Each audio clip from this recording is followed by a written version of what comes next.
Welcome, everybody. It is Monday night, 8 p.m. with the Canadian High. Here we are. And look at, I'm all set. I'm very Canadian today. Woohoo! You're a Canada. Canada. A Canada. Canada. Right? And Spyder Wayne, he's got his maple leaf, right? Right. Very good. And Jarvis Biker, well, Wayne has his black cap on and black. Johnny Cash. The man in black. Very good. And I'm wearing a Harley sweatshirt designed by Harley Davidson and sold by Harley Davidson. And I see you're Sounds like sporting an infomercial, doesn't it? You're sporting the Shush Moto hat. Oh, I am. Yes. And Craig, just so everybody knows, Craig is, and there's Wayne. Spyder Wayne's got his Shush Moto cap. And he's back in Canada. He crossed the border in Alberta, right? And he is home. So we'll be talking to him in the new year about his trip. Let's see who we got in the side chat. We have Angel Face. We have Wendy Therapy, right?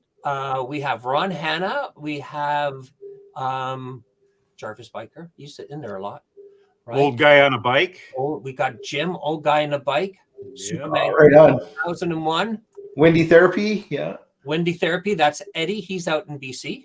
Yeah. And Kazumoto. Hey guys, right? Well, and Eric from Kraken Garage. Eric. Eric's here. Eric supposedly got lots of bikes in his. Eric's here. Who is Kazumoto? All right.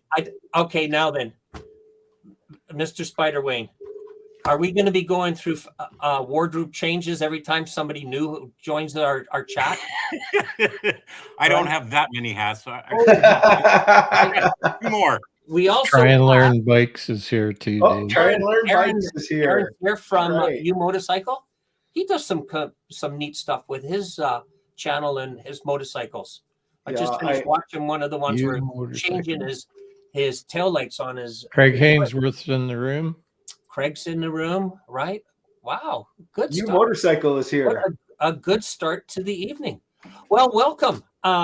We are going to be talking about motorcycle ownership, only because it seems like there's a number of YouTubers out there that are, trading in bikes, getting new bikes, buying additional second or third bikes.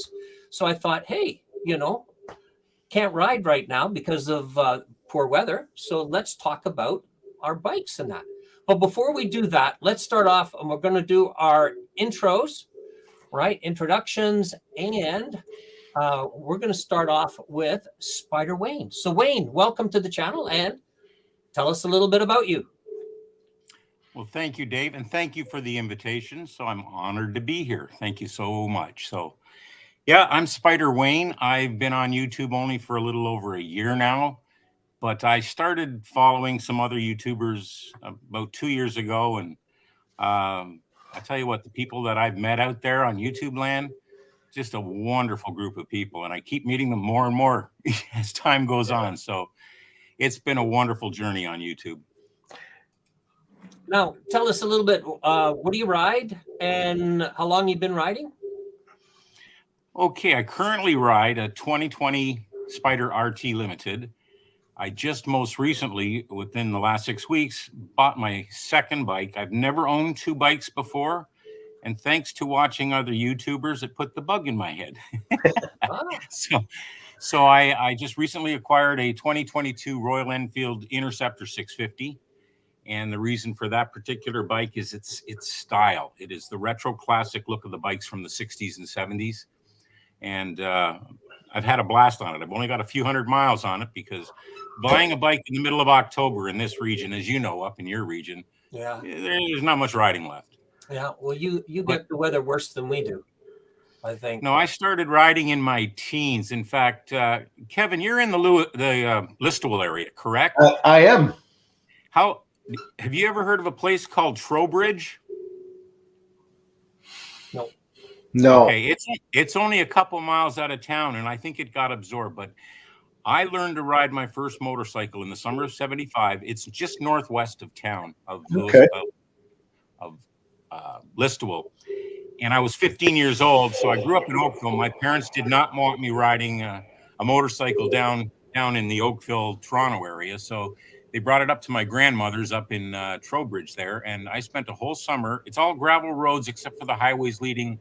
There was 2 highways that were paved, the one coming out of Listowel and another one just south. But I learned to ride on gravel roads, and I can't believe I never dumped the bike once. But I'll tell Well, you that'll what, get you some skill. learning on the gravel roads, you learn in a hurry how bikes behave in gravel. And it was only it was only a little 175, but it was a lot of fun. And I had it for a few years. And then I didn't ride most of my adult life. I mean, especially once I met my wife and got married, she did not want a motorcycle in the family. And it was because she knew that, well, number one, it's risky for me. And if we were trying to have kids, she knew they would eventually end up on the motorcycle one way or another. And she wouldn't have any of that. But she was also the one that after I moved here to Buffalo, I mean, there's a long history how I got here, but it was several moves through my company. I worked for a facility that makes the motorcycle tires, the only motorcycle tires in North America, including those for Harley Davidson. A lot of motorcyclists at this facility, and the bug hit me. And I started talking about motorcycles, and she finally said, just go out and get yourself one. So I did. So I started riding around 2008, 2009. At that time, I got myself a Honda VTX 1300, a nice little, well, not little, but a nice cruiser, but it wasn't a touring machine. And I rode that until, well, I owned it until 2020, but I only rode it till 2012. Come the spring of 2013, and that's the sad year for me. That's the year I lost my wife. I quit riding. I quit doing all kinds of things. I mean, I used to play music a lot, and I quit playing music. I just went to work. I just existed for a few years, and came out of the non-riding shell during the COVID pause, the spring of 2020, and haven't looked back since. So yeah, I got that bike. I dusted it off. I cleaned it out. It was a Honda, so it was real easy to fix up, get back on the road, and then traded it. I really wanted a Goldwing. Goldwing was what my dream bike was, but I didn't know whether I wanted to spend that kind of money. So I traded up to a Kawasaki Vulcan Voyager so I could tour for the summer to see if I'd like touring. And I really loved that machine. It was very nicely priced. But I dropped it, hurt my back, picking the damn thing up. And ultimately that led to, maybe I'm getting a little too old for this. I don't know, but it pointed me towards the Spyder. So I got the Spyder in the fall of 2020. It is now my forever touring machine. I'll never tour on anything but a Spyder. But I missed the two-wheeling, and that's when I got back into it with the Royal Enfield.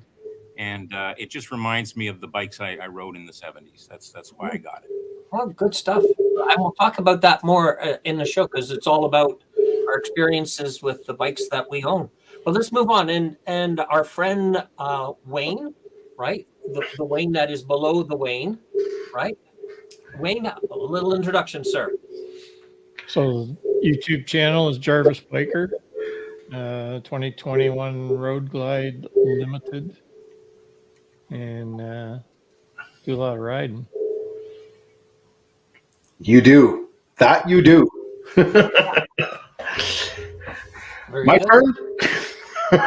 You all set, Wayne? Okay, so over to Kev. Yeah, Superman Kev, 2001. That's the channel. I'm Kevin, Superman Kev. And we're in my little studio here. Tonight we're in the bar. I figured we'd change it up tonight. I have a Harley Davidson Electric Glide Classic, and I like to ride as much as I can, but that's been a lot less lately. Wayne, you have a concerned. Yeah, I saw that. I looked sad since I got rid of my Goldwing.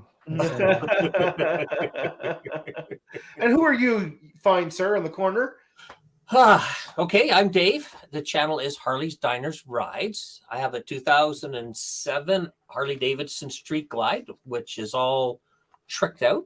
At least most of it is. I still got a couple of things I could do, but not for now. Also have a 38-foot toy hauler that we pull around North America. with my lovely wife Lorelai and her bike, a Softail Deluxe, and we make videos about having fun on the bikes and traveling. So that's the intros. So tonight we're going to be talking about motorcycle ownership, and let's set the basis here right now. We'll get a little bit of history from each of us on how long we've been riding and how many bikes that we've owned, right? And to lead us off, Spyder Wayne, you get to go first. Yeah, I guess I jumped the gun a little bit in my intro, but yeah, I've only owned 1, 2, 3, 4, 5 bikes total. But 2 of them are the 2 that I own now. So the first one was a 1968 Honda CD, not a CB, a CD 175. Little putt-putt 4-speed. It could only go over 60 miles an hour if I was stuck in the draft of a tractor trailer or going downhill with a tailwind. So it was a fairly safe bike, but at 4-speed, I mean, 55 miles an hour. I love that bike. I mean, I started riding it in high school and had it first couple of years of university, and I miss it. I wish I had kept that darn thing. Second bike was a 2007 Honda VTX 1300, a cruiser. Just kind of used it for just going out for Sunday rides, Saturday rides. Never went never toured on it. I don't think it would be the most comfortable machine to tour on. You could do it, I suppose. Then in 2020, I got the Kawasaki Voyager, and to be honest, that's probably the most comfortable seat I've ever sat on any motorcycle. Even more comfortable. The Spyder's fairly comfortable, but that Voyager seat was just a dream to sit on. And I did tour all that summer on that bike and went camping. I had a blast. And then once I got my Spyder, man, that just opened up travel. That opened up touring. I'll be retiring next year, so I've got the right machine for it. Of course, I have as you guys know, I've got my little Mini-Mate camper, and that's thanks to Jim, Old Guy on a Bike. If I didn't find his channel, I'm not sure I would have owned this camper, but absolutely love it. That's a great thing about YouTube, isn't it? Seeing what people have and learning from it. And of course, the Royal Enfield, it's now my jump on and just go for a ride bike. Just go have fun, come back home. Good. So, okay. Just a 5. That's all I've ever owned. All right. Wayne, Mr. Jarvis Biker. First bike. How long have I been riding? Since I was 17. I had 350 twin Honda CB 350, the gold and black one that was kind of sharp. And then I had a 400 Super Sport, a 1976 4-cylinder. It was red. That was a cool bike. Then I had a KZ 1000 Z1R Kawasaki. That was probably one of my best bikes. Then I had an 80, that was a 78. Then I had an 83 GPZ 750 Kawasaki. That was the best fast bike I ever owned. And I had, what else did I have? Oh, I had a Z1 900. I had that in between the Z1R and the GPZ. Had it for a little while in my poor days when I had young kids. Then I had a little bit of a pause there for a few years, and I had the Concord 2014 1400 Concord Kawasaki, and then I had the Goldwing 205 1800 GL 1800. I had that, and then I've got the Road Glide now. So I lost some of those bikes. Wayne, do you still have all your skin? No. But it wasn't my bike. It was somebody else's. That was an honest answer. Missing a bit of skin on the back of my right hand, my left shoulder, and my left hip. About a month and a half off work. Oh man, we survived. Yeah. Yeah. We learned. Yeah. Don't trust anybody. Lady on a riding lawnmower. You've heard the story. Oh yeah. Yeah. Yeah. Yeah. You can share it with us if you want. Waiting for my bike in the shop. The other two bikes of the three of us, we were going on a long weekend trip. So we're waiting outside the mechanic's shop, waiting for mine to get finished so we could leave. And he was putting a fan belt on a tractor or something. He thought that was more important. So he made us wait. And finally, my friend said, "Oh, take the bike down and get cooled off. Take it down the road." So I took a little zip down the road and I turned around and I was coming back. And this lady was cutting her grass. Well, she was cutting the side of the road. She wasn't even on her lot.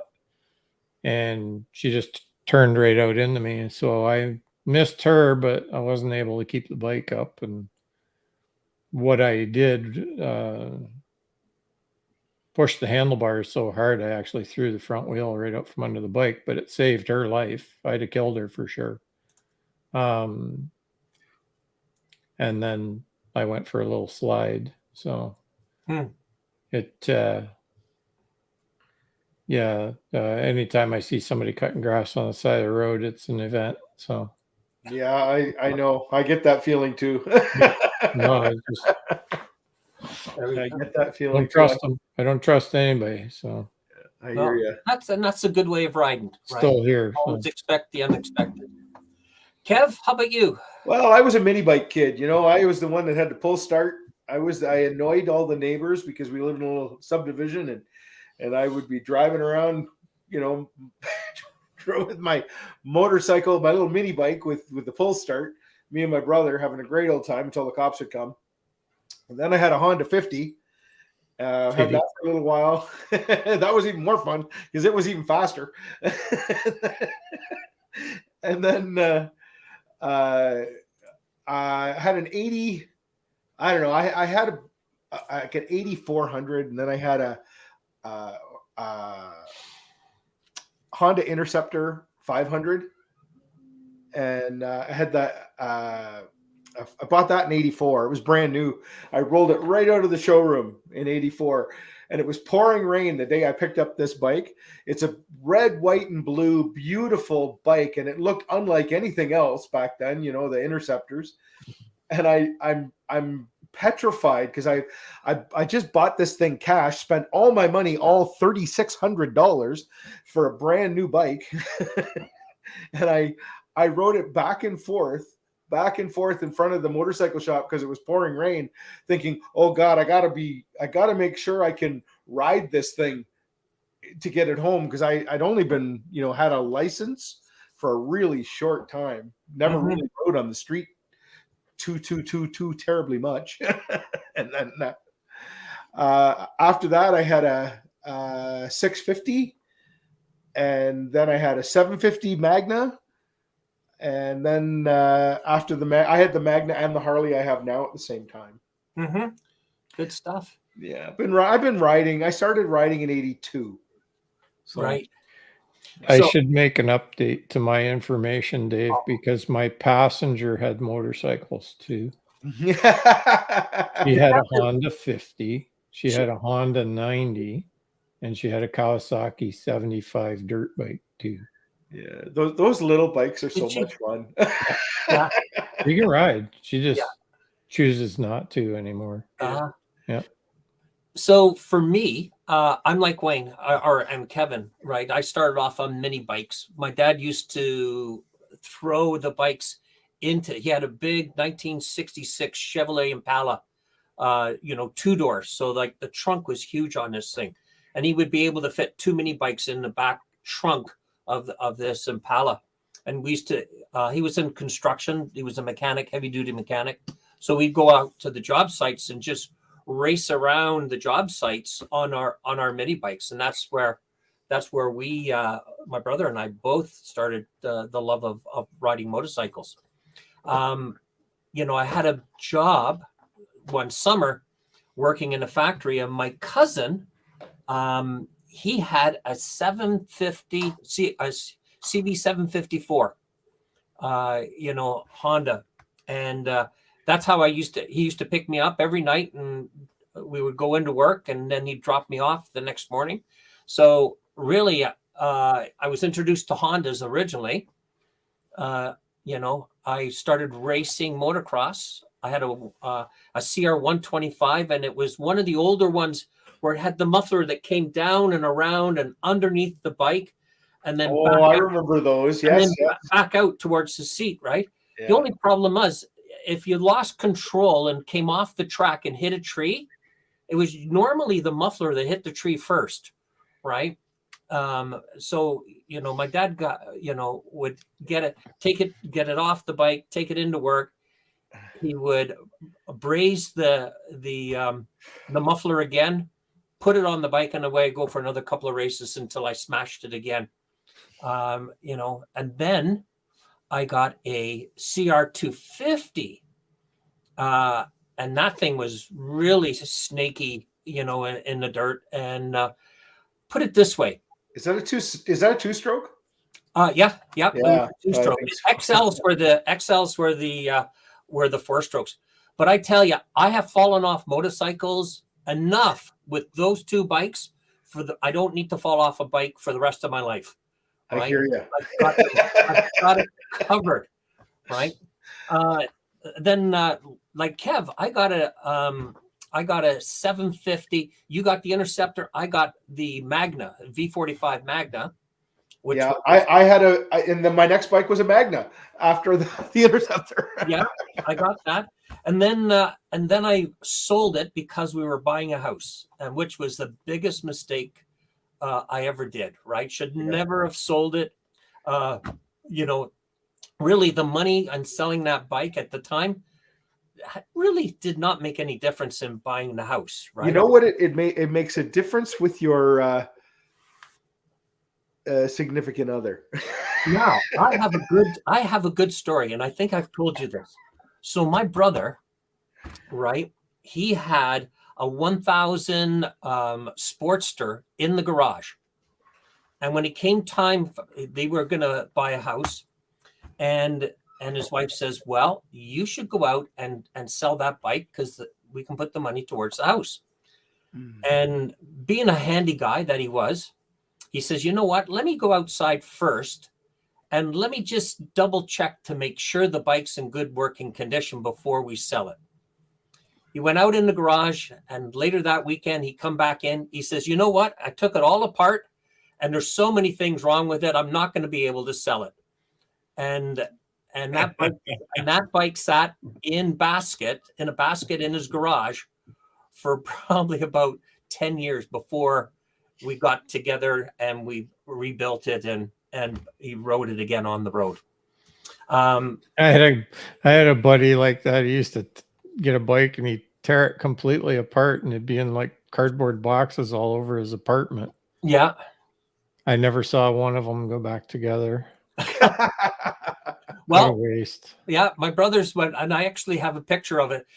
We used to call ourselves the Harley support team because we would be following him, and he would drop an air filter off of it. We would drop a mirror, a foot peg would fall off.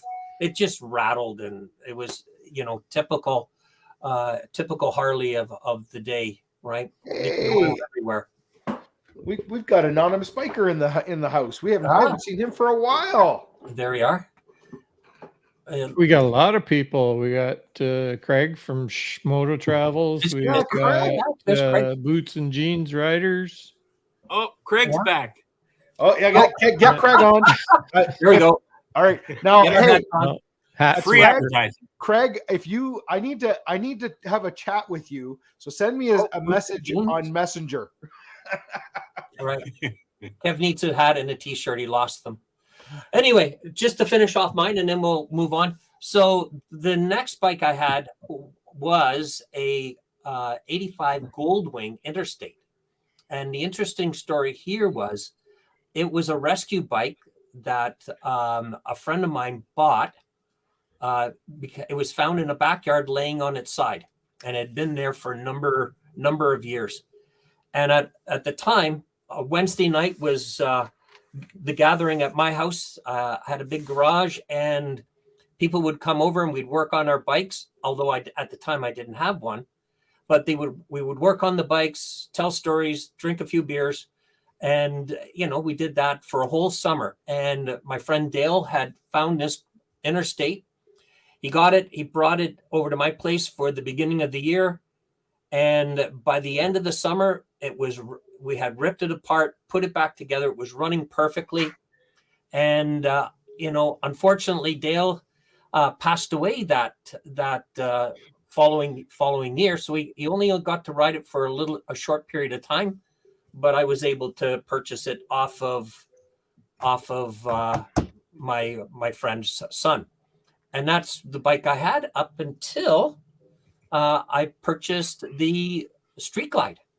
But I'll tell you one thing: the Goldwing, right? And this is watch the Goldwing people get all excited here. Lori noticed me because I was on the Goldwing. Right. So, there you go. Sometimes some people have puppy dogs to get, the ladies to come over and see. I had a Goldwing, and that's how I met my wife, Lori. So anyway, long story there. Wow. Hopefully I wasn't too long-winded. Did we cover everything? We covered it all. What's the next question? All right. Okay. So think back. What was your experience buying your first bike? Well, I already told you that one. Well, okay. Well, you'll be easy to answer then. Wayne, Spyder? Well, I'm not going to count the one I got as a teenager because my father bought that for me, brought it home as a surprise. So that was a gimme. Thanks, Dad. Yeah. But the first one I went out and bought on my own was the 2007 Honda VTX. And it was a very small Honda motorcycle shop here in the Buffalo area. And I was really nervous because I hadn't owned a bike in a long time. And the three bikes that they had in the showroom that I looked at, one was the Honda 750 Shadow. The next was there's four bikes. Then they had an 1100, the Honda 1100. They had the VTX 1300 and they had the VTX 1800. I sat on that thing and that scared the heck out of me. That thing was so big and so heavy. And, when I was riding as a youngster, 750 was the primo bike. That was, the CB650 was king of the hill for quite a few years. Yeah, the 900 Cowie, the Z1, the first year it come out, that was the game changer. That was the year. Yeah. I remember that. So, when I'm looking at the 750, it looks so small. This Shadow 750 back in 2007. And, I didn't know much about these things. And I just said, well, I'm worried. The 1800 is way too big. So I was worried, is the 1300 too big? Should I stick with the 750? And the guy said, look, if the 1300 feels heavy, you will get used to it. But I'll tell you right now, at your size, you will tire of that 750. It didn't have much power, apparently. So, but he left it up to me. But I took the plunge. I rode that thing home. It was in April. It was freezing cold. It had heated grips, thank goodness. And I smiled all the way home. But I was very nervous. I mean, I had gone for I went and we got my license down here. I got recertified down here by going to the MSF for the weekend course. And when you're done, they hand you the piece of paper. You go to the DMV. You get your license right there. You didn't have to take a test. Mm-hmm. And I took a good month, to decide to purchase that bike. And I was nervous as heck. And I'm glad I did. I mean, it got me back into riding. I ended up stopping for those few years after that. But if I didn't take that step, I wouldn't be riding today. Yeah. Wayne, just a quick question. Did anybody influence you on what you bought for your first bike? Or what were your influencers? Okay. When I looked around the parking lot at work, and for those that don't know me, a few people do know me, I work, and I think I said this earlier, I work at the Dunlop Tire Factory here in Buffalo, and it's now owned by Sumitomo. So we make the Harley Davidson tires, and there are a lot of Harley Davidsons out in the parking lot. Both hourly and salaried people ride Harleys. It's just it's very popular there. And when I looked at the Harleys, the price just dropped my chin. I just wasn't used to bikes at that price, and Harleys were the majority out in the parking lot, but a few of them had Hondas, and they spoke very highly of their Hondas. Mm-hmm. And so it was price that pointed me away from Harley towards the Honda. Okay, good. I don't think that's Back up in the side chat there, Purple on 3. Jody's got a question to Tommy G about something about one of his bikes. What happened to it? So Jody is asking her husband, Tommy G, who's probably sitting right beside him. Well, they're both in here, so maybe they're in separate rooms.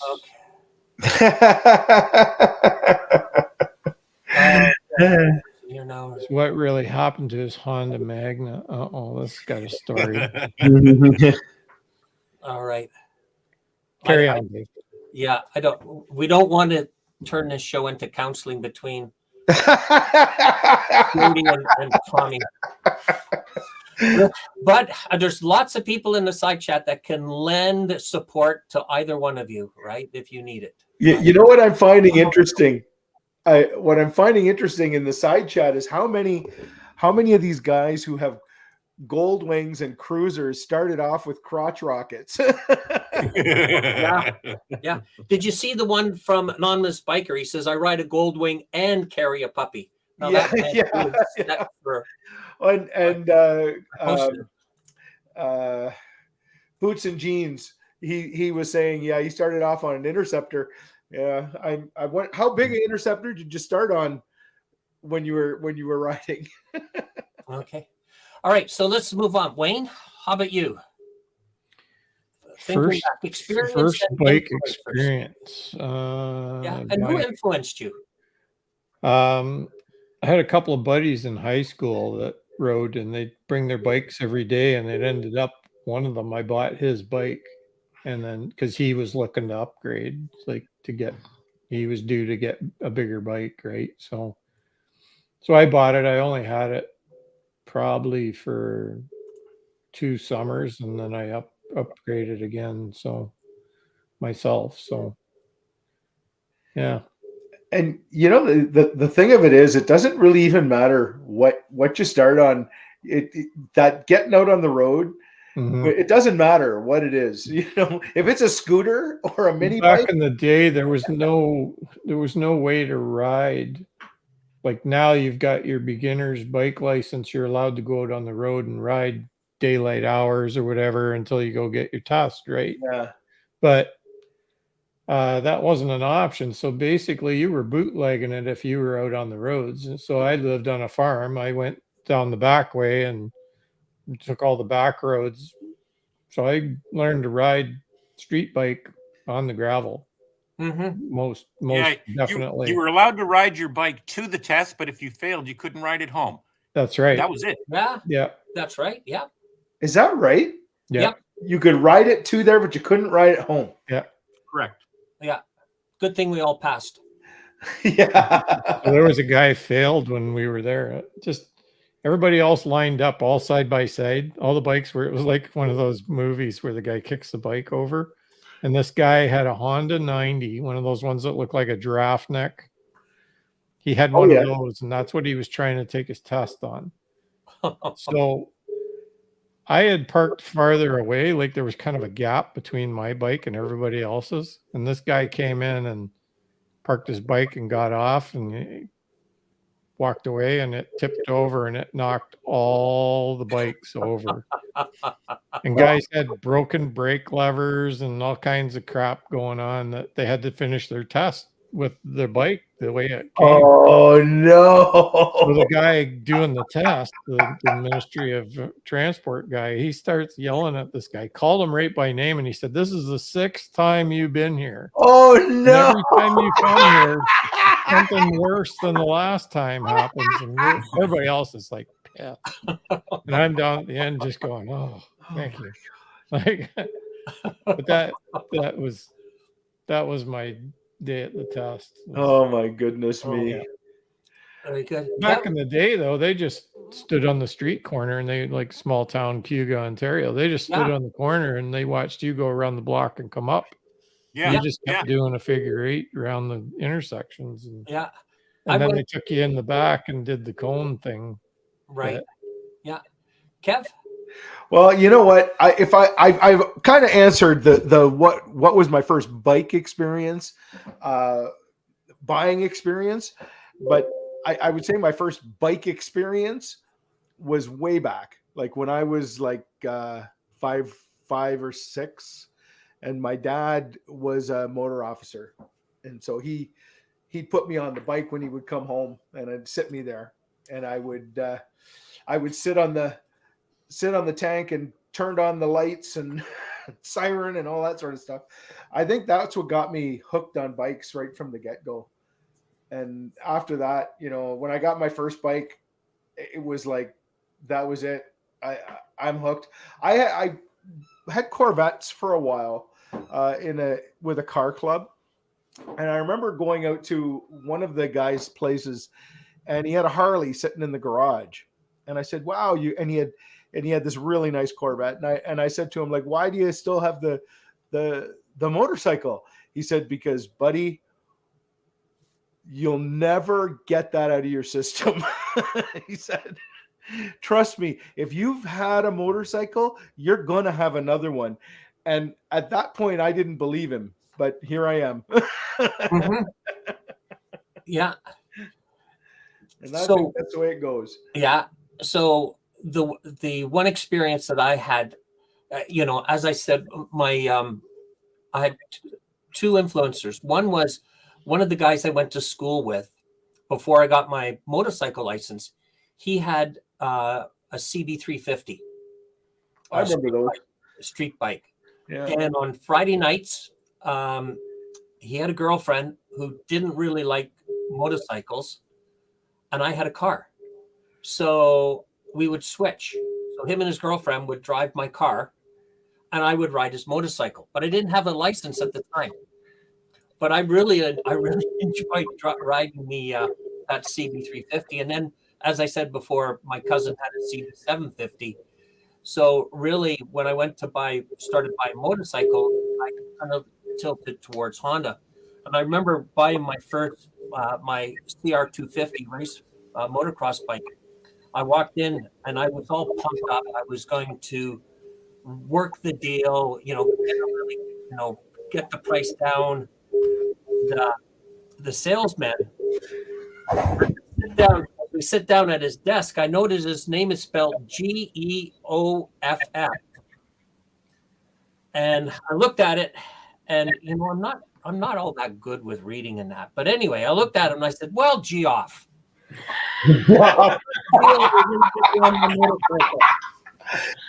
Good old Geoff. Saw that one coming. So anyway, he looked at me. He says, the name's Jeff and the price is what it's at. I didn't get a penny off of it. So anyway, I still bought it, right? But now I know there's two different ways of spelling Jeff, right?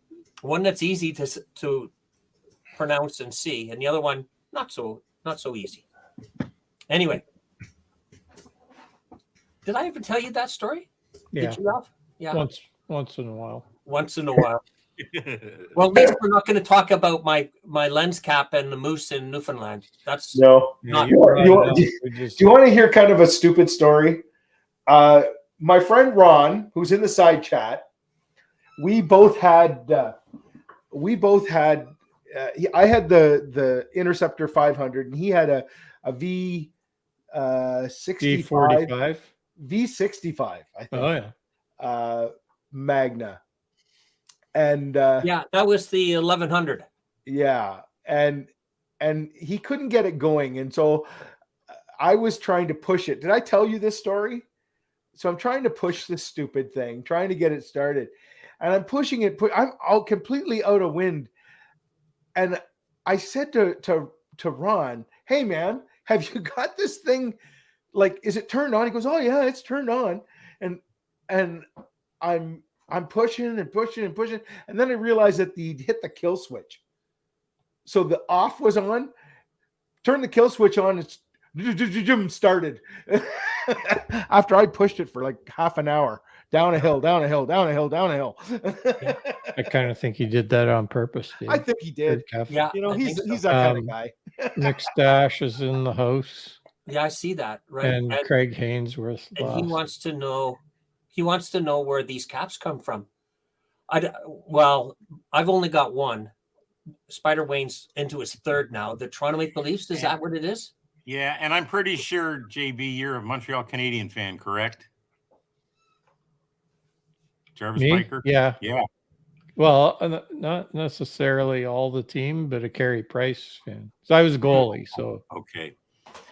Yeah. No, I was born in Toronto. I'm a Maple Leaf fan, and I changed yeah, my I got cap one of those in the next room. because Yeah. Angel in one of her comments said about change all your caps. In fact, while I'm thinking about it, the reason why I found you three to begin with, by the way, is due to Angel Face Moto Rider. I had commented on one of her videos one time, and she immediately pointed me to that I might do better reaching out to get to know you guys. So that's how I found you guys, was through Angel. So Angel, thank you so much. And look what it led to, right? Angel has been great. Right. Helping us out. All right. So let's carry on. What lessons have you learned when buying or selling a motorcycle? So we're adding in the selling portion of this now, right? Seeing that we've had so many bikes amongst us. Spyder Wayne, what you want to lead us off? Sure. I've only ever sold on my own one bike, and that was my very first bike. I don't even remember advertising. I just remember, and my father might have got the word out somehow, but somebody showed up, offered me what I was asking, and I took the money, and that was easy. That first one, because I think we bought it for $450 and sold it for like $350. So that was dirt. Well, that was a lot of money to me back then. Mm-hmm. Every other bike I've had since, so the Honda VTX, I traded it in for the Kawasaki. And then I traded in the Kawasaki for my Spyder. So I never had to sell either one of those bikes. In fact, the Kawasaki, though, I basically had it all summer, toured on it, went camping on it. And the trade-in I got was only $300 less than I paid for it. So I was real happy with that. I basically rented that Voyager for $300 for the summer. So really happy with that price. The VTX, I mean, I owned it for several years. So, I mean, I got less than I paid for it. But it was a trade-in. And so I never really had to actively sell a bike. And I don't know what kind of headaches you got to go through that today.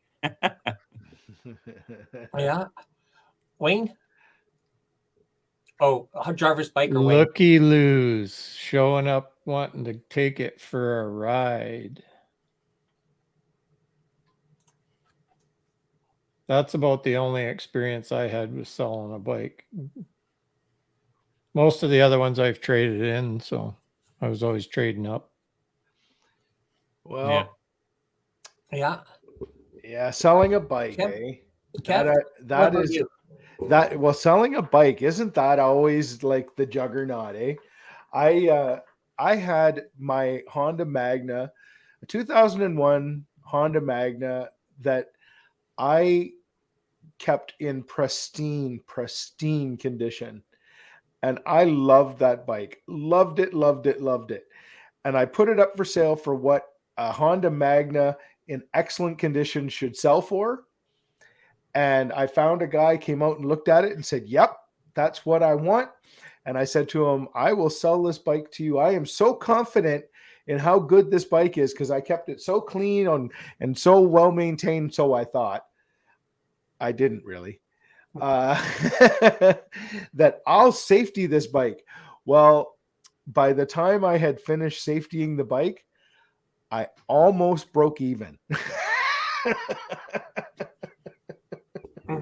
You know, I ended up having to put on front rear tires, front sprocket, back sprocket, brakes, front pads, back pads.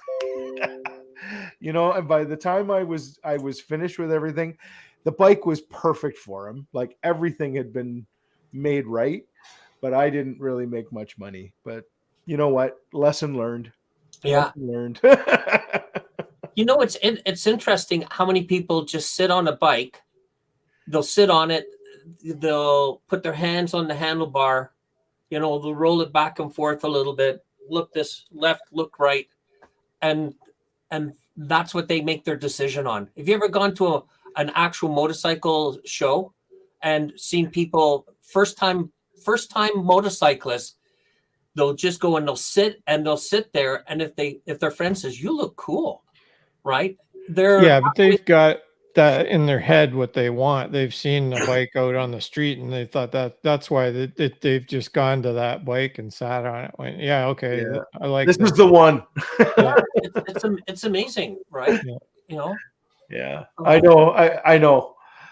But you know what? I was guilty of that too, Dave. Like when I bought my first bike, I had never rode an Interceptor. I had no idea what the thing was like. I'd sat on it in the showroom, and when I got it, I pushed it out of the showroom. You know, it's like the first time I ever rode it was driving it home.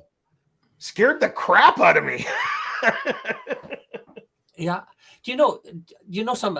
I mean, when we, right? Because we're all probably in and around the same age, right? Yeah. But when we were growing up looking at motorcycles, what did we have?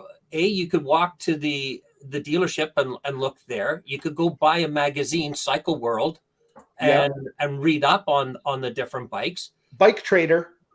But you had the buy and sell, the Bike Trader, you know, those types of magazines or newspaper where you found your bike, right? Yeah. You didn't have YouTube. You didn't have, you know, a gazillion reviews on the bike to say the 5 things I like about this bike or the 5 things I don't like about this bike. Absolutely. If you had a friend who said, listen, I owned one of those, don't get it or do get it, right, was far and few between, right? So absolutely. Like motorcycle magazines were my life when I was younger. Yeah. You know, I had a guy buy my Goldwing. He didn't even sit on it. He says, yeah. He says, that's the bike I want. And he came and he loaded on the tray. Didn't even start it. Seriously. Right? He just didn't he want to make sure it ran? He just bought. You know, afterwards, I thought to myself, well, maybe he doesn't have a license and maybe he doesn't know how to ride a bike. And somebody's told him that this is a good bike. But anyway, yeah, he showed up at the house. I rolled it out of the garage, you know, and I said, here it is. He says, great, help me load it on the trailer. So it was the quickest sale I ever made. So buyers today have it made with YouTube and all. You can almost get the riding experience, but there's so much out there to review. You know, and when the time I bought my Spyder, there was no test rides. You either buy it or you don't buy it. And I'm lucky that I had seen enough reviews and seen enough videos on it that I went, the only thing I don't know is what's it going to feel like to ride. I learned it was 100 miles from the dealer to home. So I had to learn on the way home, and it was different. But I had no question about the quality of the bike and whether it was worth the money or not. I mean, I was convinced by the time I went there to buy it. But no, years ago, you couldn't. What did we have? I don't remember Cycle Trader when I was young. It was no, it came World. out after we were growing up before that come out. Yeah. It was a magazine. I think it was Cycle World magazine. Oh, okay. Right. The other. I sold 2 bikes on the buy and sell. I won't even know that. When I sold my first bike, I sold it in the newspaper where you had no picture. You just described it, and the guy came and looked at it and took it. Yeah. You know. All right. Okay. Anything else on that, guys? I kind of got sidetracked here looking in the side chat. Well, I would say buying and selling is always a tricky thing, and like even my last bike, the Harley that I bought, I knew nothing about Harleys when I bought mine, so I took my brother-in-law and his buddy, who is the mechanic that I use now that fixes my bike, and like. I would say if anybody's doing it, that's a good way to do it, because at least they knew things to look for that I had no idea. You know, I didn't know Harley's worth of crap. I hardly knew Hondas. Here we go. Tommy, right? Tommy G. Yeah. He's now. I bet you there's some really nice looking motorcycles in those magazines, right? Vintage. Mm-hmm. Wayne, let me ask you. So you were a Goldwing rider, and then one day you walk into a Harley dealership and you come out owning a Harley. Okay, wait a minute. You got to back up a bit Well, because I'm so I didn't just walk into the Harley dealership. I went to the Honda first. okay.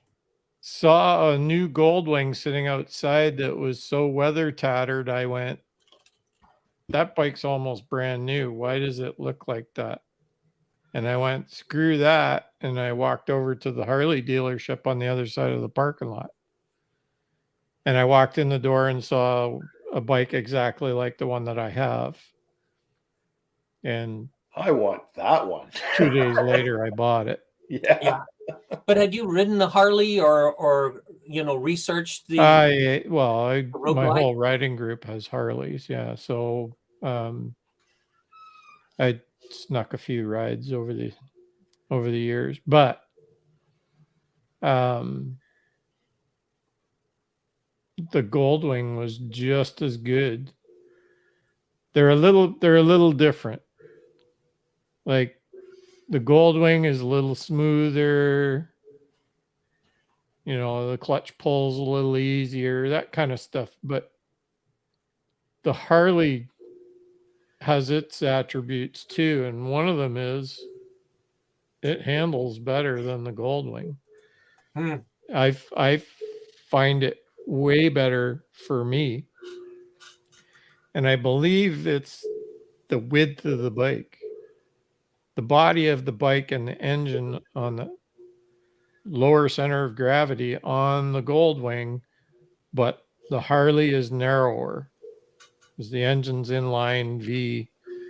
It's just, I like it better than the Goldwing, and I get a lot more looks with the Harley than I ever did with the Goldwing. Like we have people pull up on the interstates and stuff and start yelling at us how much they like the bike. So, and it's constant. It's all the time. We pull in a parking lot, people walk right over to it and they're like, oh man, like, so. Yeah. You just got burned there, Wayne. Yeah, I see that. This is our Greg's being a little tough on me. The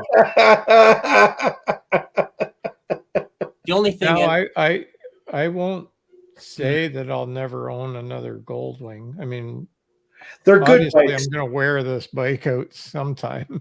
They're good bikes. You know, there's All nothing the wrong miles with I'm it. putting on it, but I would say that, you know, maybe down the road I'll buy another one. I don't know. We'll see. Yeah. good stuff. Okay, I'm going to jump over a question here because I think we've already Beat this answered. to death. Yeah, because I was going to talk about what lessons did you learn by buying or selling a motorcycle, and I think the side chat has been doing really good on it, and so have we. So let's go to here. We did that one already. Yeah, we did. Here we go. Owning multiple bikes. All right. So your make and your models. Now, I think all of us can do it a little bit, but let's start off with Spyder Wayne, right? Because He's got two. yeah. Now, can I just back up and this before I knew? So Wayne and we actually had a great chat earlier on this week when we were talking about how do you get onto StreamYard and things like this. And I said to him, you know, originally when I looked at your videos started off with you owning a Can-Am, and then you bought a Royal Enfield. And I was looking at, okay, so you started off riding your Can-Am and then you bought the Royal Enfield, which is great on talking about that. But after we get talking, I found out that Wayne is, you know, an experienced rider. He's been riding for a long time, except both of us had taken kind of a a break from ownership, right, from young until we got older. So anyway, so Wayne has lots of experience with motorcycles, as you've heard tonight. But I was really looking for, you have a three-wheeler. Why did you switch to a two-wheeler, right? So, but anyway, I'm going to leave it up to you. And the question is owning multiple bikes. So your makes and models, Spyder Wayne. So when I decided to go for the Spyder, I mean, I was looking to get, it was either going to be the Tri-Glide or the Spyder. I was looking to get something where I can never have to worry about dropping a bike again. And that would extend travel. I mean, I'm 63 years old now. So I dropped that bike when I was Just 60 a baby. years old. I know. Yeah. I know, but when I hit 60 and I hurt myself and I wasn't healing very fast, that's when that's what moved me towards the Spyder. I didn't know I was going to miss two-wheeling, and I got the Spyder in September, so I was fine. I was really excited, and I got to ride it for a couple months, and then in the spring, really excited of 2021, and I went camping and started meeting some YouTubers that summer. I didn't really miss two-wheeling in 2021, but as last winter rolled around, watching other YouTube channels, watching other people that either have more than one bike or got their second bike, or some of them had two or three and got their third or fourth, I started thinking, why not? And I realized I was really missing two-wheeling. Now, I don't miss two-wheeling for touring. I did an Iron Butt in October, and you know what? I'm not sure I could have done it on a two-wheeler. Maybe I could have, but I don't know. I knew I could do it on the Spyder. I hate to admit it, but I knew I could do it on the Spyder. Mm-hmm. And I don't know how difficult I would have had, or how difficult it would have been to do on two wheels. It would have been harder for sure. But looking at two-wheelers all year long, and as everybody knows, there was really no deals, hardly at all this year. In fact, it was list plus surcharge. And I was stuck at looking at these retro classics. I was really looking at the Triumphs. I really like the Triumph Bonneville and the Triumph T120 and the T100s. And they're not that expensive, but they're a lot more than Royal Enfields. And they are a higher quality bike too. But I realized, what do I want in my second bike? I want a two-wheeler to have that fun again. I miss the clutch. I miss changing gears. I miss leaning, going around twisties. Mm-hmm. But I just want to throw a leg over and just go out and have some fun. And I realized I don't need, an adventure bike. I don't need a big 1200cc engine. I need something that has enough power. And my little 650, it'll go over 100 miles an hour, and I'll never go over 100 miles an hour. So it has more than enough power. The torque is just perfect for me. Mm-hmm. It doesn't pull my arms out of the socket, but you know what? It pulls. It gives me a nice smile. And so I ended up deciding, well, if Royal Enfield ever puts a deal on it, I'll probably jump right on it. And they did. They happened to put a deal on it. Otherwise, I was waiting. I might have gone for a Triumph, the T100, the smaller one, mm-hmm. the 900. And but it would have been $4,000 more for the same fun. So that's why I decided to go back to it. And like I said, it's because of some of you folks out there in YouTube land. It's like, well, if they can do it, why the heck? Why? I don't know why I never thought of that. Every bike I've ever owned up until a year ago, I thought, it never was even in my head, occurred to me to own more than one bike. When I want a new one, the old one's going to go. Mm-hmm. YouTube has enlightened me. It's a great resource for that. Yeah. I look at the number of we started off watching Fireside Chat with Bodine 52, Bronco Ride, and HDR, and now each at the time when we started watching them, Bodine 52 was the only guy that had two motorcycles. Now Bronco Ride has his Street Glide and a Pan American, and HDR has his Road Glide Ultra and Himalayan and Himalayan, right? So it's amazing how many people and Spyder Wayne, when we were talking, you had mentioned Eric from Kraken's Garage, that he has multiple bikes, right? Maybe Eric can tell us how many bikes he has at this point. Well, last I knew he had 4. Now he was maybe selling one, but he had such a wide range of types of bikes. I mean, he's got that Harley Icon, which is beautiful. Mm-hmm. He has a smaller Harley Cafe Racer, or he's turning into a Cafe Racer. He had the not Moto Guzzi. Which one? He's got a little smaller 170, and he's got a very valuable scooter. It's got 4, Dave. Yeah. Yeah. So 4 bikes. I'm halfway there, Eric. I got 2 to go. Oh. You know, when I was an instructor teaching motorcycle safety, the other instructors, it seemed like all of them had multiple bikes. Like they would have, 4 or 5 bikes, and they'd be all different styles. They'd have a crotch rocket, they'd have a cruiser, they'd have a Harley, they'd have a dirt bike, Mm-hmm. Yeah, I don't know, or a scooter. Like the one guy, he would show up to the thing on a scooter. He was one of the instructors. Next time he'd show up with his Harley. Didn't matter. Right. Right. So, Wayne, I know you've had 2 bikes at the same time, right? Yeah, a couple of times in my life. I still had the 900 when I got the GPZ 750 for a while, and then I sold the 900. But when I had the Goldwing, I had before that I had the 2014 Concours 1400, which was a bullet. Like they're a beast of a bike. Oh, they're fast. And probably with a little bit of seat work, it probably could have done just as many miles as a Goldwing for me, but it was my passenger that was having the problem with that bike. It was too much sitting up, perched up like that for her. So that's why I went out. I found a cheap Goldwing out of the Facebook Marketplace, or no, Kijiji. I got it off of.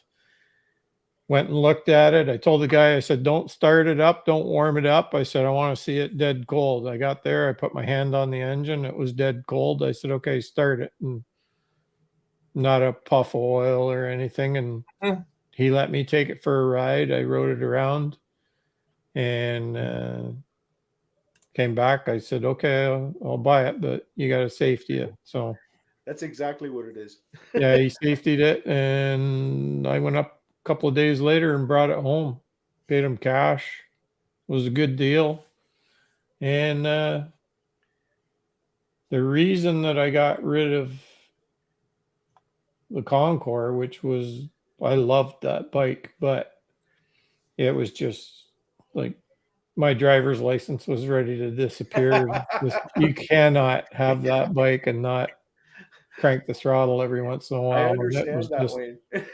I kept saying to myself, you're going to get caught one of these days. You better smarten up. And then the Goldwing, the water pump went on me. And that was kind of the last straw. I just said, even though I put a new one in, I checked everything over.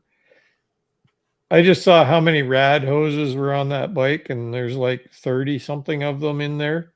No way. All these little rubber tubes going everywhere. And you pretty well got to disassemble a lot of the bike to get at most of them. And I just said, if one of them little lines pops on a road trip, I'm done. And I always said, if it happens and I'm out, I said, I always told myself, just head for a Harley dealer and don't say nothing. Just deal it and be gone. Buy a new one. Basically, everything was fixed on it. Everything was in good shape.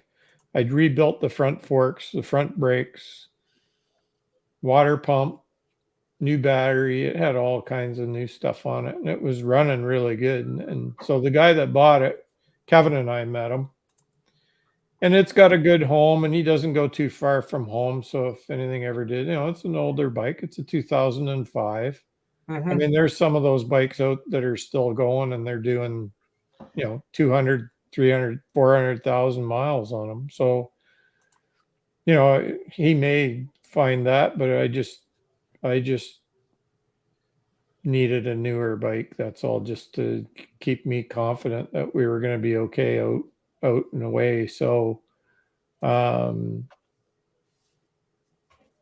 had looked at the new Goldwing. I was thinking about it, but I didn't. So having two bikes was fun, because if Linda wasn't coming for a ride, I could jump on the Concord and go out and play and still go pretty long distance. And I mean, it was the first bike that outlasted the battery on our Bluetooth. But don't you think, Wayne, when you have two, like I had the Honda Magna and I had the Harley, and I took the Magna out once. I just found that when you have one that you really like a lot better than the other one, you just don't get on the other one, you know? Like, I love the way it looked, but it wasn't as much fun to ride. If I was going on a long trip, yeah, I would always jump on the Goldwing. Yeah. After, but like if I needed to be someplace, like when Linda was still working for the company that she worked for you know, decades, she would work in Port Carling, which is about a 4.5 hour ride. Well, I would do it in under 4. You didn't do It that. would be 3 hours and 40 minutes. I would be there if I took the Concord. Yeah. Like it was, like I said, it was a bullet. Like I'd be out playing with guys with Audis and Mercedes. I'd just be teasing the hell out of them. Somebody said something about it being a Ninja with saddlebags. With saddlebags. With shaft drive and bags. Yeah. It is. It is the exact same motor. They just detuned it down, and the speed limiter was a little bit slower than the Ninja. Yeah, but it would still do over 160 miles an hour. Don't ask me how I know that, but how would you ever know that? I know, law-abiding citizen. Yes. On a closed track. On a closed track, yeah. On a closed track. That's having two bikes was a lot of fun. Now, like right now, driving me crazy. Today was not a bad day down here. Oh, really? If I'd had, like, I want to find like a rat bike, like a adventure bike, just a ratty, that's something with no whole too many miles on it to really be too expensive, and just buy that for days like today, where it doesn't matter if it gets salt on it. I'll just pull it in and wash it off and let it drip dry and take it out the next time there's a nice warm day. But I can't do that with the Harley. I won't. But the guy down the street, he had a Kawasaki adventure bike sitting out for all summer. It sat outside, and I stopped. I talked to the guy's wife one day, and I said, "Hey, is he going to ride that thing again?" And she goes, "I hope not." So I said, "Well, I'm interested, like if he wants." So finally I saw him out at the end of his driveway. I pulled up, and he saw who was coming, and he started shaking his head no. And when I opened the window, he just goes, "No, I'm going to keep it." And he had a beat up car there that he was trying to fix up. He goes, "You can buy the car though." And I said, "No, too many wheels." So, he'd take 2 off probably. Yeah. I mean, it was fun having the two, and it was hard to pick some days because both of them were a lot of fun. That comment you put up, Dave, of Motor Ramblings. I mean, he's got a Goldwing, and he's got Patrick. a 650. Yeah, Patrick. So he's got a 650 adventure bike. So that sounds like Patrick's riding what you're describing. Yeah. You know, I guess when you have two different styles of bikes, it makes a lot of sense. When you have, like, some guys have two exactly the same bike, you know, maybe different years. Well, look what Bronco Ride was doing. So as soon as he got the Pan America, then he started doing all the back roads and took a course, went and did the off-road stuff and learned a little bit, and you know, it doubles the places that you can go.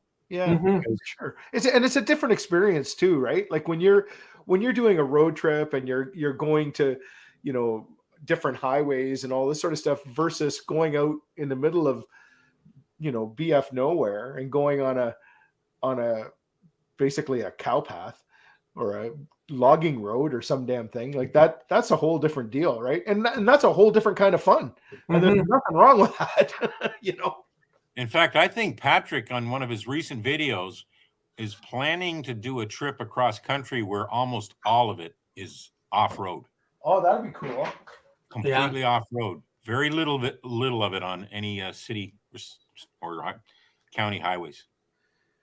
Yeah, we haven't really talked too much about spider riding. Do you find the spider riding is like, do you really like riding the spider compared to the bike? I know you just bought a bike, but you know it's a different animal, isn't it? You know what? The longer you ride it and the more confidence you get in the Spyder, the more fun you can have on it. Oh yeah. And I can have as much fun going around the twisties and probably take the twisties faster than most people would on their two wheels. Well, and that would make sense because you've got more rubber on the road. Well, You yeah. know? Now, when you first ride it, you feel like it's going to throw you off and you feel like it's going to tip over. Yeah. You pretty much got to be really dumb for it to be able to turn over. Once you have the confidence in that bike, man, it is fun going around twisties. Mhm. And it's got more power than I'll ever need to. Was that you know, right? Yeah. oh yeah. Yeah, it It's gets not, up and goes. oh yeah. I had to Well- crank the Harley to keep up with them. Did you? Yeah. Yeah. And you know Well- what? That would be my preference. If, you know, the Tri-Glide versus the Spyder, I think I'd go for the Spyder too. Yeah. Because You know, I think I'd be tempted to do reminds the me too same. much of Laughing with the little guy in the rain suit and the little tricycle riding along and falling over. Yeah. If you ever like- watch Laughing. Look at the extra storage that you get because you get that frunk. Is that what they call it? From Wayne, Yeah. they yes. call it frunk on the And trunk on the front. I can probably fit as much in my frunk as I can put in, not quite the other three, like the Yeah. trunk and the two saddlebags.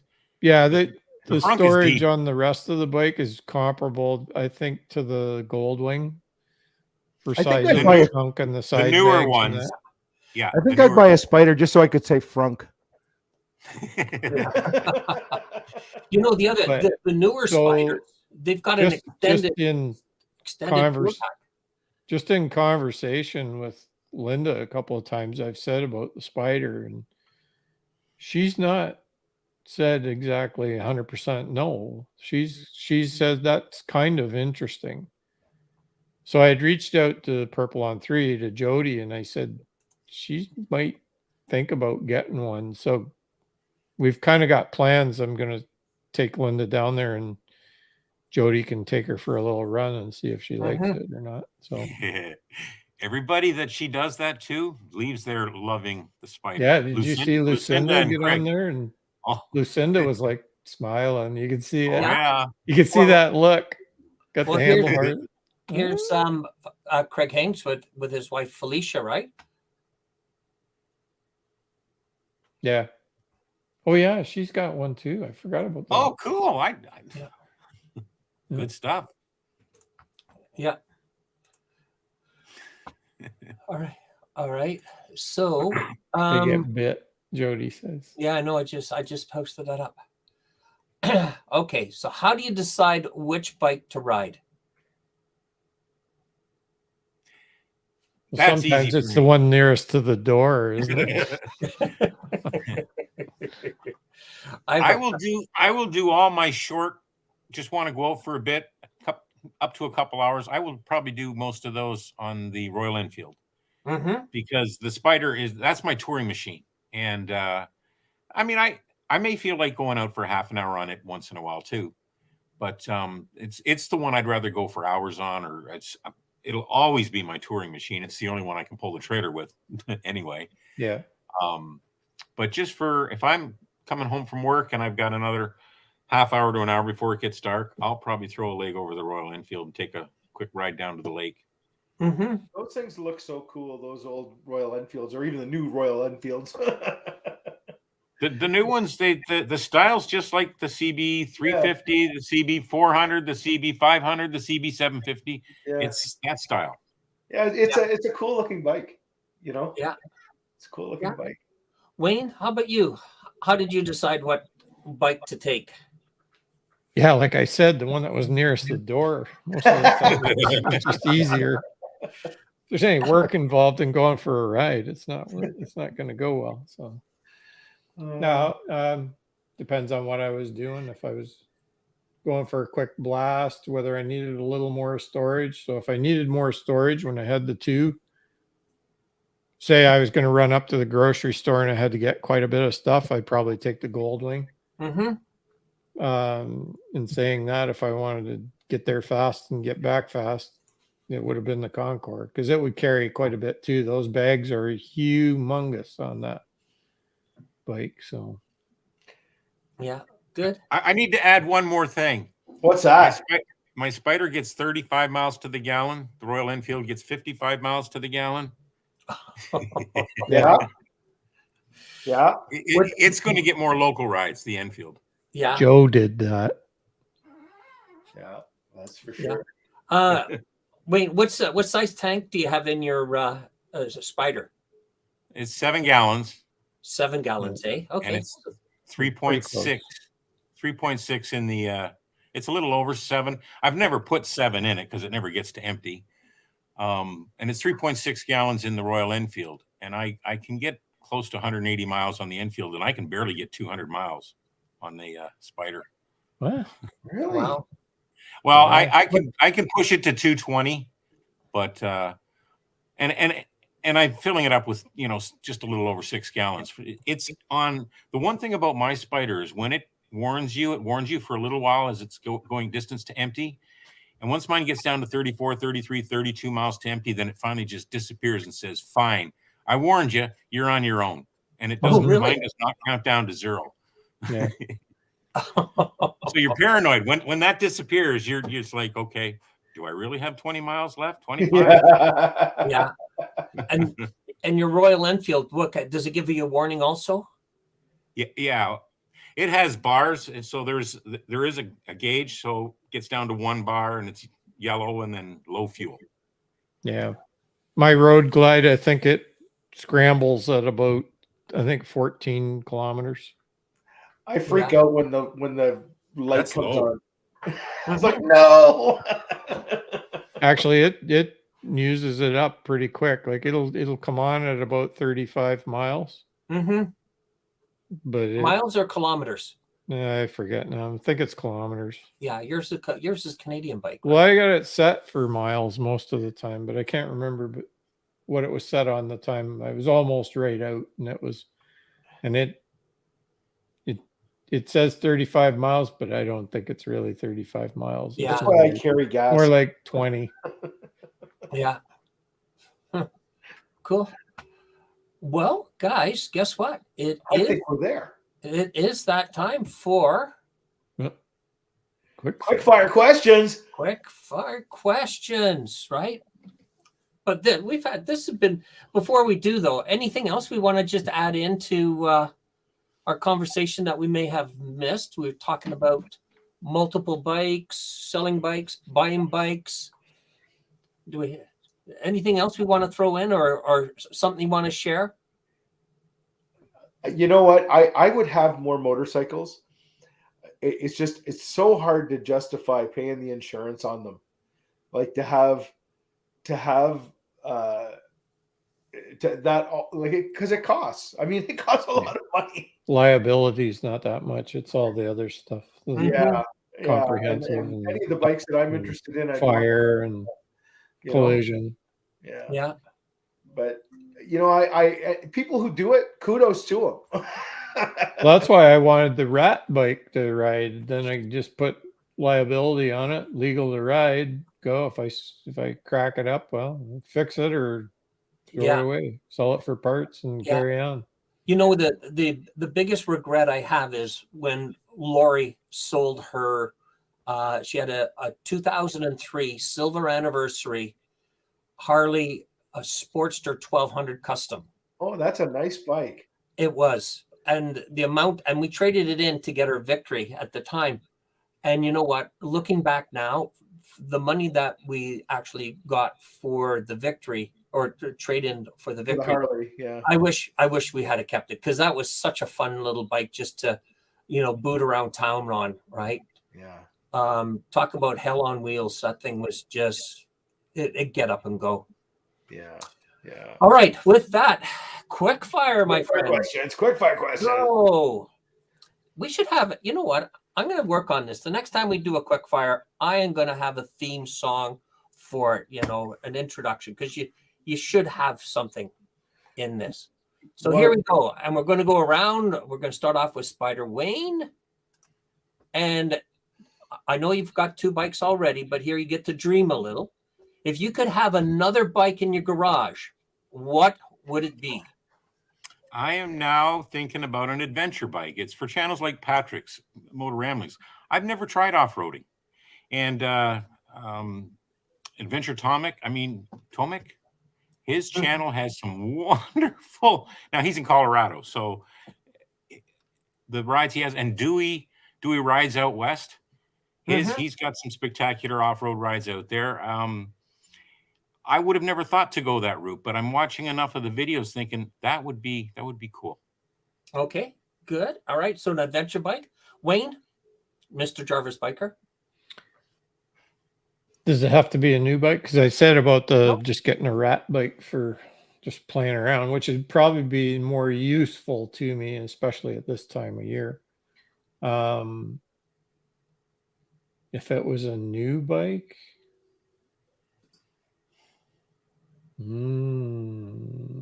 probably a brand new. Yeah, it'd probably be a Goldwing. A Goldwing and an Ultra. Yeah. Now there is going to be an interesting conversation about which one you're going to ride. Well, there it would be, but then we'd be splitting the miles up a little bit, and that's the issue I've got right now. Now I'm putting so many miles on because I only got one bike. That's a good point. They're clicking up pretty quick, so yeah. There we go. I got Top Gun Danger Zone. Danger zone. All right, Eddie, I'll work on it. Yeah.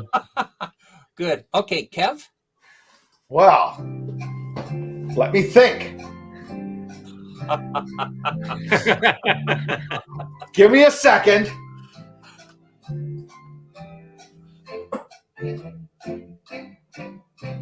I got it. Okay.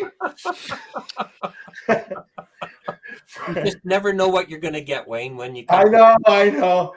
I would have a CVO Harley Davidson, that bright yellow one that I have The Bumblebee bike. The Bumblebee bike that if I could find one, it would have to be a Street Glide version, because I like it the best. Okay. That yellow one that's out right now. All right. That 22. And I won't ask you to play that song again, but for me, why? It'd take too long. I might forget what my choice was. For me, I'm going to go with the Pan American, not the orange one, but the one that's all blacked out. So, that's nice looking.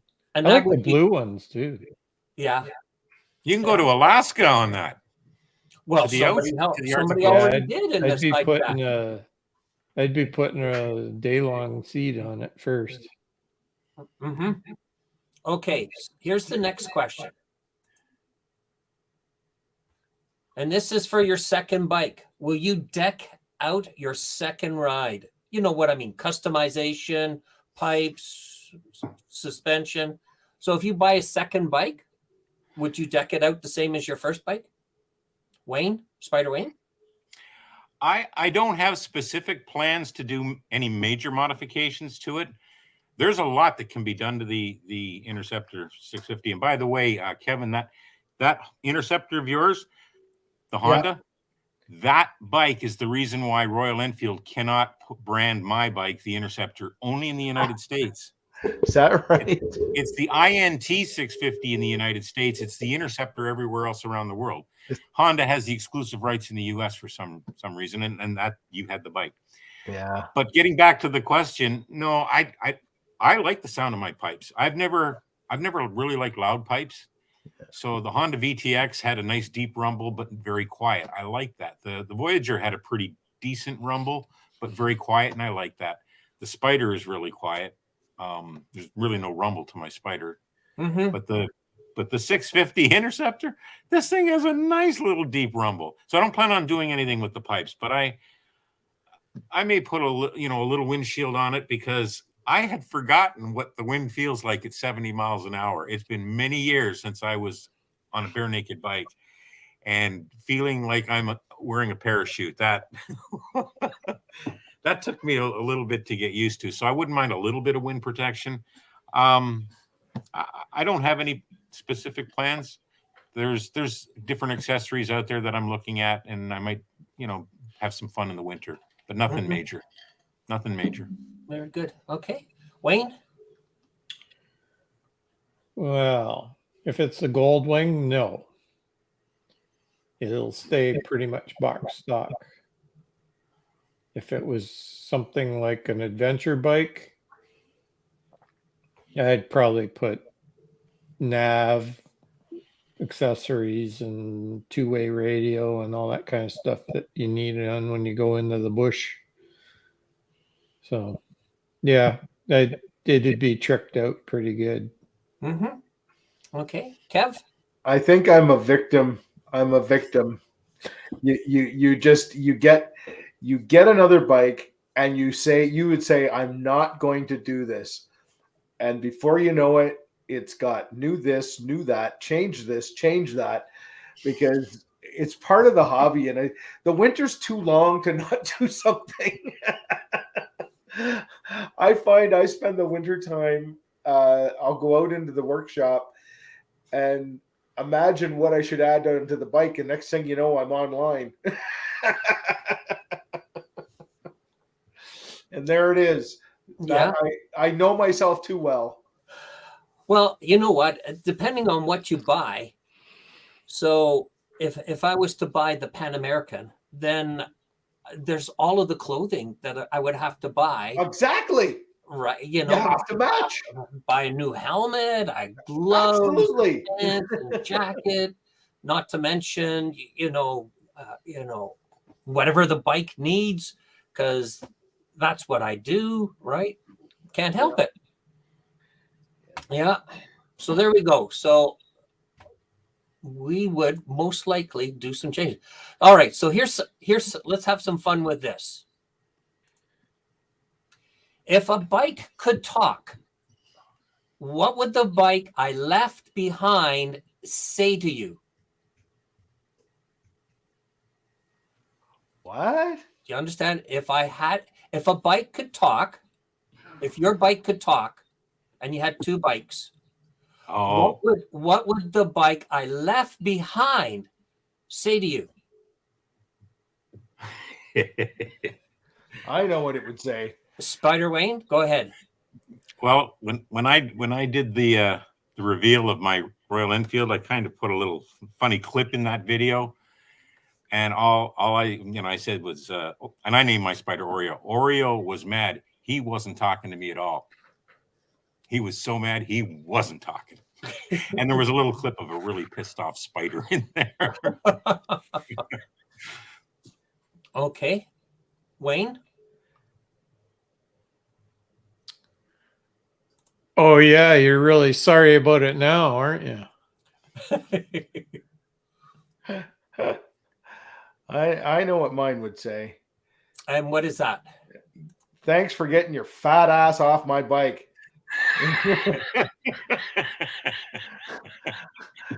The bikes have gotten bigger and bigger, and I can't afford to get any. Either I got to stay at the same size, or I got to get me a car.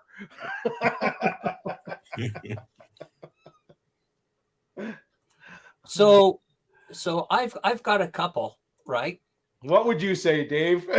What would your bike say? I know this bike would be very supportive and saying, go have a nice time, and Oh, sure You know, it would. Bang, I bang, hope- bang. And then, I hope it flipping rains on you, or I hope you run out of gas. It would be something. It would be, something like that, but in a very supportive way. It would say it, right? So, All right. right. But we had some good ones No, in the we side chat, right? Look Yeah, at we had Craig. quite a few people. I'm We were just up a for side chick. Oh, and Chad's is good. Non-verbal communication. Uh, okay, so anybody want to change their answer? You thought of a good one yet? No. No. And here we come to this part of the show where we do last words and shout outs. Now, before we go around, we're looking at whether or not we're going to have a show between now and Christmas. Wayne is very lucky. He's heading out on vacation from the 10th to the 20th, so he would miss 2 shows prior to Christmas. Kev is leaving on the 15th, so he would miss 1 show before Christmas, but still be available next week if we're wanting to put on a show. So what do you think, guys? Are we wanting to take a break until the first week after January? Yeah, I think I would like to get some stuff organized and then we start up again in January. Okay. And I know, Wayne, you're not here. So it sounds like, first off, before we do our last words and shout out, that we're going to come back to you probably the first week after January. Okay. And is there because we have a good following in the side chat, is there anybody wanting to lead off in January? Spyder Wayne has his hands up. Well, because I got a few things spinning around my head and they're going to leave. So, for the shadows, I just want to quickly go over. I had an absolute wonderful blast of a summer this year, meeting a number of people, and in no particular order. Jarvis, when you came down, Wayne Jarvis Biker, I mean, that day was just a fluke. You happened to post that morning before you even came that Boots and Jeans was coming around. I was shamelessly bragging that they were coming, so just so everybody knows. And they just weren't reaching out to Wayne, even though he had blocked them. And then I met Craig Hainsworth, and I didn't even know about Craig's channel till that day talking to you, and he's got some great content. Went up to a ride in Kitchener, a ride for Dad, absolutely wonderful ride up there with Harley Girl, Gloria. Dave, you and Kevin, I haven't met yet, but I feel like I know you guys, which is the most amazing thing about this journey so far is meeting people that you're almost already friends with. Yeah. Very recently meeting Craig from Moto Travels out at Tom and Jody's. Yeah. I wish I had got to meet Lucinda. She just looks like she's one heck of a fun person to be around, but she had to take a slight detour, so I didn't get to meet her. I met a bunch of people down at VAM 22, and Eric, Kraken's Garage. He's one of my all-time favorite channels. I didn't get to spend enough time with him. We're gonna get our heads together, but it was a blast meeting him, and I'm probably forgetting some people, but of course, somebody that I've got to visit quite a bit this year was Tom and Jody, Purple on 3 and PSP Tommy G. Anybody that's a good trip, good folks. That's a really good trip. They are everything that you see. They just so much fun to be around. Very special couple. Yeah. Look at Craig. I think Craig is still upset that you moved away from a Gold Wing to a Harley Wing. Look at this. Unfortunately, you won't receive your big checks for doing the show. Who said he was talking to me? Talking to Wayne. and I actually, Wayne, could be for those shout-outs. Make sure to save a little bit of time for coming over the border here. You can ride with us guys anytime you want. And Craig Hainsworth, you're close too, so Anytime Oh you want yeah, to jump over for a little weekend ride or something, let us know because Yeah. Yeah, and we're gonna do the Canadian guys ride in September again. Yeah. yeah, we should do an earlier one too. So Yeah. That Yeah. would be fun. That well, would be fun. I'm 3 miles from the Queenston-Lewiston border, so yeah, I can Wow. cross in a heartbeat. and there's nothing says that we can't jump over there too because Yeah, absolutely. there's more over there that we haven't seen than there is over in this area. But if Yeah. you want to see this area, for Yeah. sure, come on up. I gave Craig a little tour. Both Craigs, Craig Hainsworth and Schmodo, both got the tour up this way. So Yeah. No, You I'm know looking what? forward to doing more riding in Canada because when the border was closed, when I bought my Spyder, I've hardly Yeah. got to ride up there at all. Yeah. Oh, well, Linda works a lot of weekends because she works in the recreation industry. So I'm available. mm-hmm. Yeah. And I'm retired and Lori's still working, so I've got lots of spare time. Yeah, I'm retired as well. So Long as I get my errands done and my to-do list and everything done. And I'll be retired. I'm hoping somewhere between June and September. Where I'm having an argument with my company over Put when they don't want to go. Kraken's. there's no argument when you tell them you're going. Well, Good no, night, Eric. Wayne keeps trying to retire and you keep pulling him back, right? Well, that's true enough. I know. Yeah, it's. We'll I'm just have tired. to go kidnap him. I'm tired, Dave. I just want to be done. We'll drag him out of there. We'll have I breakfast. got roads I got to go find, so Yeah. Yeah.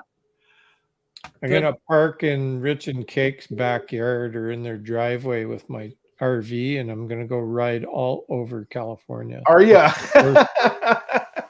That's the first place I'm going. That first winter, that's where I'm going. You know, Mhm. the one thing I just want to echo Spyder Wayne there is the the best part of this whole YouTube thing is meeting all these folks, and part and parcel why we do this is because it's the community thing, right? And I think that the community part is the best part of this whole thing.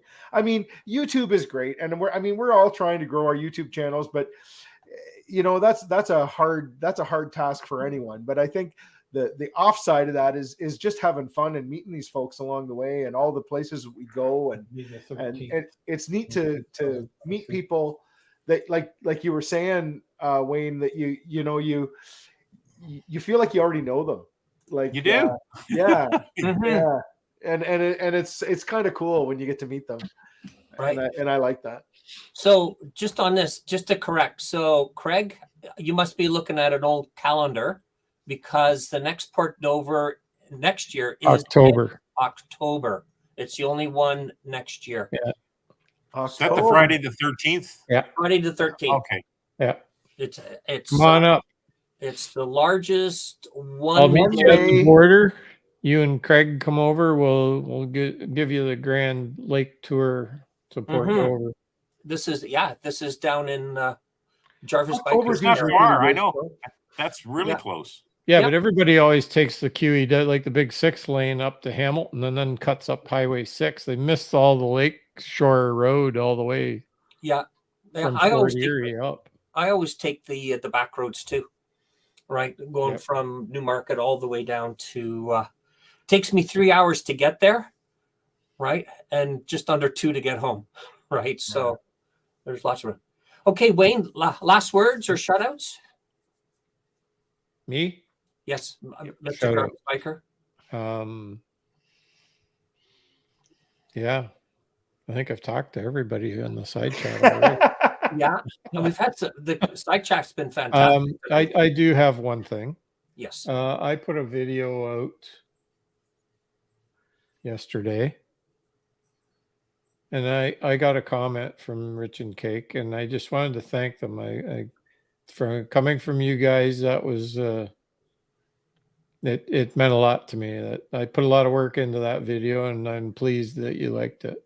So, and Jody too. Jody did too. Jody made a comment too. So I'm actually very proud of that video. So And which one is that, Wayne? Which video is that one? It's the latest of the Ozark trip. Mm-hmm. Is it the one you just the posted, right? Twisted Lady was the ride. Yeah. So it was the Ozark Cafe and all that stuff. I'll have to check that one out. Mm-hmm. Yeah. Yeah. All right, There's Wayne. more. There's Wayne. pig's tail. There's another one that's a mix of all of them together. We kind of freelanced one day. So lots. And to I see. forgot Pete and Bonnie. I met them this year. They're another wonderful couple. Oh, Sorry Artist about on that, Tree Dean. and Pete 911. Yeah. Or 911 Pete. Artist on a Harley. Yeah. Yeah, Yeah. Artist on a Harley is that good, Kevin? Hey, you know what? I would like to thank everyone. What a great turnout today. I mean, having everybody in the side chat, that's just it's awesome. It's just great. And the conversation tonight was awesome. Everybody was into it. And yeah, thank you very much. And thanks, Wayne, Spyder Wayne, and Dave and Wayne, everybody for being here. I mean, as always, this is always fun. And and I hope that we can keep doing this in some way, but we're doing the best we can. Yeah. Anyway, no, thank you everybody in the side, and that's pretty much all I've got to say. Okay, thanks. So first of all, seeing that we're not going to see you until the new year, I just want to offer my thanks to the panel. Thanks to our people in the side chat. I wish everybody all of the best for the holiday season. Hope you're with family. Hope you're with loved ones. Make the most of this time, for family. It is a family time, and we wish you all the best. All right. And for last words or shutouts, you know what, Kev, are you going to take the first one or me? Yeah, I'll take the first one. Sure. Okay, so then Kev's going to be posting, when the. So the first Monday in January is the 2nd of January. Yeah. Do you want to do the second or the 9th? You'll see the posting come out. There we go. So you will see the posting come out, and it will be a surprise. All right. So with that, we want to thank everybody for being in again, and we will see you in the new year. All right. All right.